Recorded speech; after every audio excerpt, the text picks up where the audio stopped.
From the CyberHub bunker and studio, you're tuning in to the CyberHub Podcast. And now for your host and CISO, James Azar.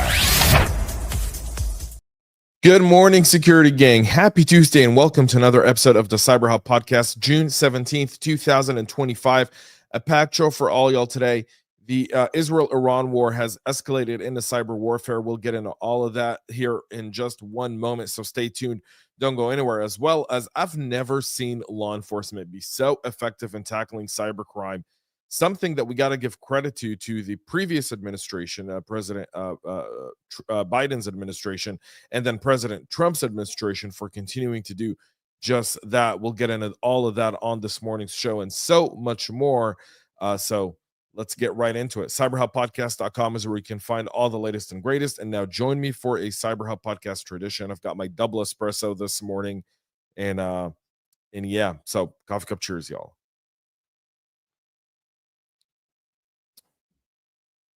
Bellissimo, as they say in Italian. Espresso is Italian. So anyone, like, coffee is not Italian, but espresso is Italian. And so it's my Italian comes out of me. All right. We're going to get right into this war going on between Israel and Iran. Is it a war or is it an absolute beatdown? That just depends on how you want to view it. Either way, the surprise attack that took place Thursday night and a Friday morning in Iran by Israel has completely paralyzed them. And now we're actually seeing the cyber warfare part take place. So the record here reporting, also Jerusalem Post, talking about predatory sparrow believed to be linked to Israel, claiming responsibility for a cyber attack on Iranian banks, saying it was retaliation for the institution's alleged role in financing Iran's military and nuclear program. The bank SIPA. So the bank is run by the IRGC. The IRGC, for all intents and purposes, in many places in the West, is a terror organization. They're responsible for the murder of over 600 American soldiers in Iraq and Afghanistan. They're responsible for the Marine barracks, Hezbollah bombings of the Marine barracks in 1983 in Lebanon, and so many more American deaths, including the hostage, the holding American diplomats and workers hostages in the embassy in 1979. This is not some scarecrow, but some offshoot. The IRGC is military. It is significant, and they do have institutions to support what they do. So the cyber attack and videos out of Tehran are showing people at the ATMs, and they just can't get any money out. The bank said that early on Tuesday morning that they have reportedly disrupted customer services, causing problems with account access, withdrawals, and card payments. The disruption also affected Iran's gas stations, which rely on the bank to process transactions. The news comes as many more Iranians start to flee Tehran, as President Trump issued a warning yesterday on Truth Social, saying everyone should get out of Tehran now. And then just a few hours ago, Defense Minister Katz of Israel reporting that what you will see in the next 24 hours in Iran, you haven't seen up until now. So again, the attacks continue to escalate. These types of attacks here, this attack by Israel on Iran is nothing new. Iran, for their end, have been tackling. All right, so Jerusalem Post, their website absolutely sucks. All right, we're gonna move on to that because the website just keeps going off alignment. So, all right, we're gonna ignore the Jerusalem Post story. I'll kind of give you the breakdown of what they're saying. Jerusalem Post is given a balanced view, or balanced as it may be. They're talking about the Israel attack on the financial system in Iran, specifically SIPA Bank, not a lot of other banks.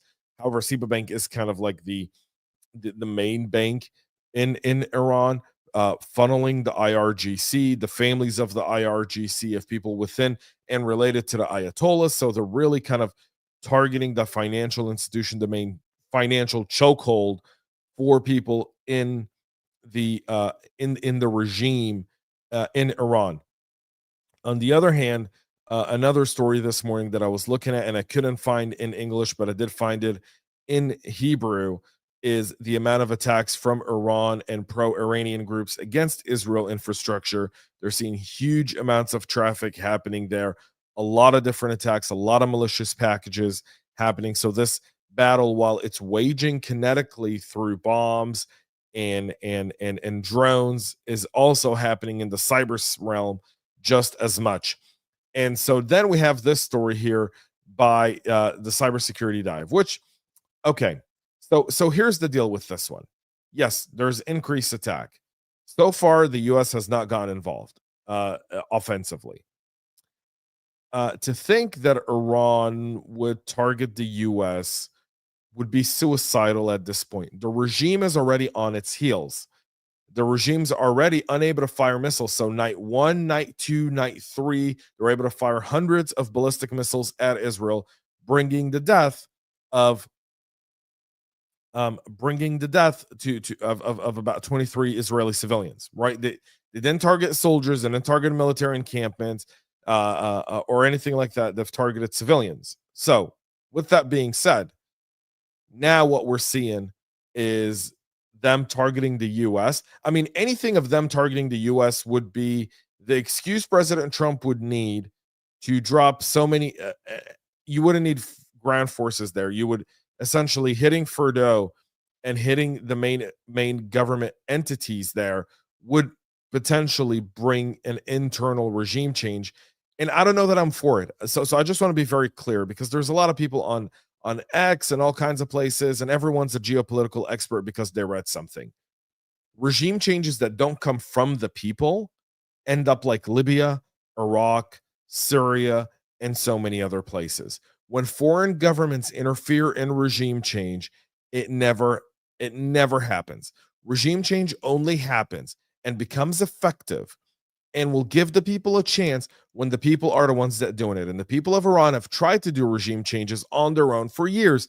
2009, the Green Revolution, recently 2 years ago, with the protests going on, and every time the regime has put their foot on the neck of these protesters that were demanding change and killing them. So the idea that they would attack the U.S., the regime right now, ludicrous.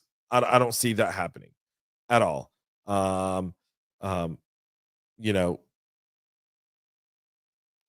Whatever. Okay. We have a troll here, y'all. Calling me a loser. Real mature Essie. Say your real name. Number one. I know who I am. Number two, Israel's taken out every single Iranian proxy, every single one, before they attacked Iran. Iran spent billions and billions of dollars building this entire kind of bubble around Israel to make sure Israel could never do this attack. And since October 7th, and the largest genocide on Jews since the Holocaust, Israel's effectively taken out Hamas, Hezbollah, and the Syrians took care of their own problem with Bashar al-Assad. So I think the only loser here is the Iranian regime and their kind of fantasy world of thinking that they could surround Israel.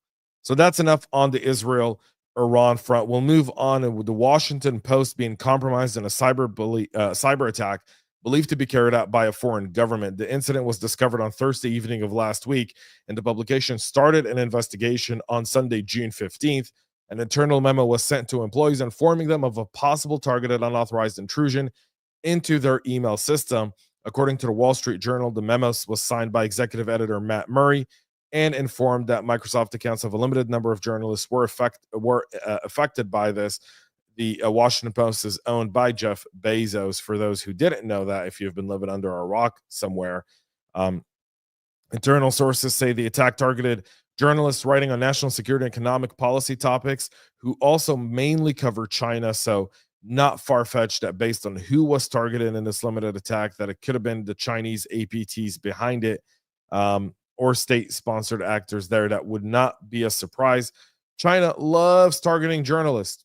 Loves them, absolutely loves them. So there's that. We'll get into United Natural Foods, or UNFI, is now able to receive and deliver products to grocery stores after the cyber attack limited their operations last week. Shoppers at Whole Foods and several other grocery stores across the U.S. found some empty shelves last week after the incident was discovered on June 5th. Sunday evening, UNFI said that over the past few days, they've made significant progress towards safely restoring electronic ordering systems, which will allow us to serve the customers that order through these systems in a more automated way and continue to increase our operational capacity. UNFI is the main supplier for Whole Foods and is considered the largest health and specialty food distributor in the US and Canada. So the company reported more than $8 billion in net sales. So they're starting to recover there. Good for them, and really good to see that. Researchers are now warning that attackers breaching multiple U.S. companies in the insurance industries are using all the tactics observed by Scattered Spider.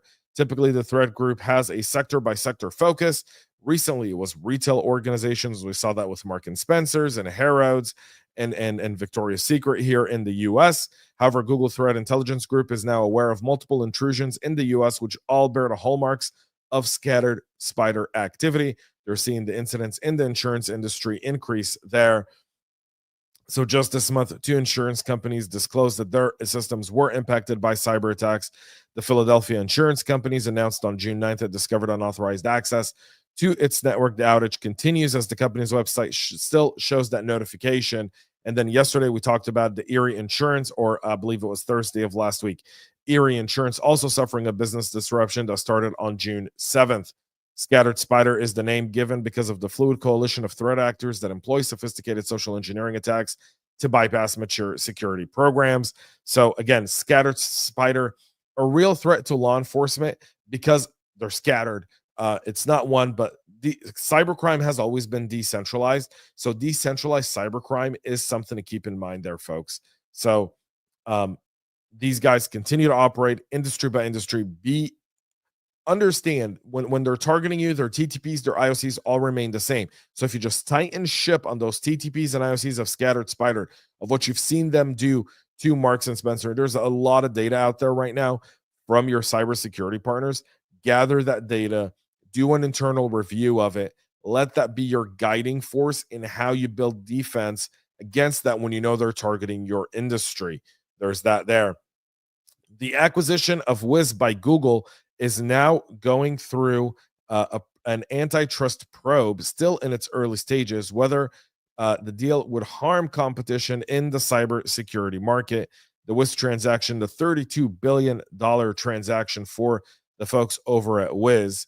Google, no stranger to DOJ scrutiny over its cybersecurity ambitions, did a $5.4 billion deal for Mandia. It was also reviewed by antitrust regulator. The transaction was ultimately cleared. I don't know how this one would be. I don't know how this one would be any different. Just saying, I don't know how it would be any different. Likely, they're looking at it, but Google's not that big of a player. I mean, in cyber per se. So we'll see how this one happens. But the antitrust investigation is there. A recently fixed critical vulnerability in Microsoft's Copilot AI tool could have let a remote attacker steal sensitive data from an organization by simply sending an email, according to researchers. The vulnerability, dubbed EcoLeak, signed CVE 2025-32711, could have allowed attackers to mount an attack without the target user having to do anything. It represents the first known zero-click attack on an AI agent, according to researchers at AIM Security, releasing their findings in a blog post on Wednesday of last week. The vulnerability represented a significant breakthrough in AI security research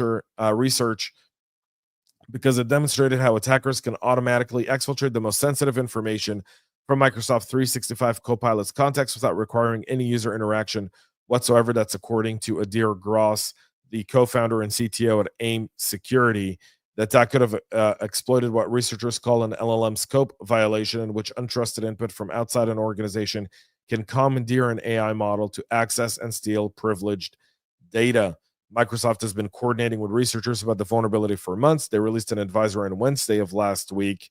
Microsoft said they appreciated AIM Labs for identifying and responsibly reporting the issue so it could be addressed before any customers were impacted there as well. Something to keep in mind with AI security. Now, let's get to some good news. You ready for some good news? I like to end the show always on a positive note. Good guys continue to prevail. In the 7 years, 929 episodes that I've done this show, rarely have I done what I've done in the last maybe 30 episodes, which was a lot of law enforcement activity, taking down a lot of bad guys. So we're going to get to that here. So first of all, law enforcement authorities from 6 different countries took down the Archetype Market, an infamous darknet drug marketplace that's been operating since May of 2020. Sellers in the marketplace provide customers high volumes of drugs, including cocaine, amphetamines, heroin, cannabis, MDMA, and synthetic opioids like fentanyl through more than 3,200 registered vendors and over 17,000 listings. The marketplace amassed 612,000 users with a total transaction volume of nearly 250 million euros or $290 million in Monroe cryptocurrency transactions. The operation was codenamed Deep Sentinel, led by German police and supported by Europol and Eurojust. Investigators in the Netherlands took down the marketplace infrastructure, while a 30-year-old German national suspected of being Archetype Markets administrator was apprehended in Barcelona. In total, law enforcement officers seized 47 smartphones, 45 computers, narcotics, and assets worth 7.8 million euros from all suspects during this operation. So a job well done there. During the same operation, police officers in Europe, South America, Asia, and the U.S.